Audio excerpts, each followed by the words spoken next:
Okay, ಈಗ SD Revanna ಇಲ್ಲ, ಯತ್ನಾಳ್ ಅವರು ಇಲ್ಲ. ಲಿಖಿತ ಮೂಲಕ ಉತ್ತರ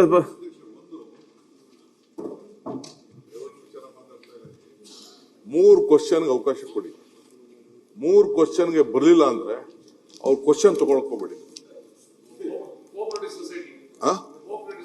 ಅಲ್ಲ, 3 ಕ್ವಶನ್ಗೆ ಪಾಪ ಹಾಕಿರ್ತಾರೆ, ಮಂತ್ರಿಗಳು ರೆಡಿ ಆಗಿರ್ತಾರೆ, ಆಫೀಸರ್ಸ್ ರೆಡಿ ಮಾಡ್ಬಿಟ್ಟು ಆ ಟೈಮ್ ಬರ್ಲಿಲ್ಲ ಅಂತಂದ್ರೆ ಒಂದು ಕ್ವಶನ್ಗೆ ಪಾಪ ಎಲ್ಲರಿಗೂ ಬೇರೆಯವ್ರಿಗೆ ಸಿಕ್ಕೋದು ಕಡಿಮೆ. ರಾವು ಕಾಲಕ್ಕಾಗಿ ಬಂದಿರ್ಲಿಕ್ಕಿಲ್ಲ. ರಾವು ಕಾಲನೋ ಗುಳಿ ಕಾಲನೋ ಯಾವ್ದೇ ಅಲ್ಲಿ 3 ಕ್ವಶನ್ ಬಹಳ ಅಪಾಯಕಾರಿ. ನೀವು ಹೇಳೋದು ತಿರುಗುಬಾಣ ಆಗುತ್ತೆ. ಕೆಲವು ಮಿನಿಸ್ಟರ್ಸ್ ಪ್ರಾಬ್ಲಮ್ ಅಲ್ಲ, ಕೆಲವು ಮಿನಿಸ್ಟರ್ಸ್ ಇದ್ದಾರೆ, ಸದನಕ್ಕೆ ಬರಲ್ಲ, ಉತ್ತರನೇ ಕೊಡಲ್ಲ. ಅವ್ರನ್ನ ಏನ್ ಮಾಡ್ತೀರಾ? ಅದಕ್ಕೂ ನೀವೇನಾದ್ರು ಸೆಲೆಕ್ಟ್ ಕೊಡಿ. ಕೊಡ್ತೀನಿ. ಈಗ ನೀವು ಇನ್ಮೇಲೆ ಅವ್ರ ಕ್ವಶನ್ ಕೇಳಂಗ್ ಉತ್ತರ ಇಲ್ಲ ಅಂತ ಅವ್ರು ಉತ್ತರ ಕೊಡಕ್ಕೆ ಚಾನ್ಸ್ ಕೊಡ್ಬೇಕು. ಕೊಡಿ. We are accountable.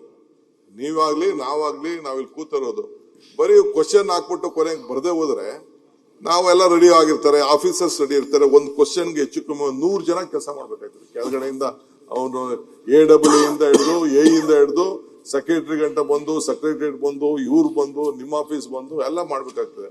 ಸೊ ಇಲ್ಲಿ ಬರ್ದೇ ಹೋದ್ರೆ ಅದು ಡೆಂಟ್ ಆಯ್ತದೆ. ಆಮೇಲೆ ಆಪರ್ಚುನಿಟಿ 20 ಕ್ವಶನ್ ಮೇಲೆ ಇಲ್ಲ.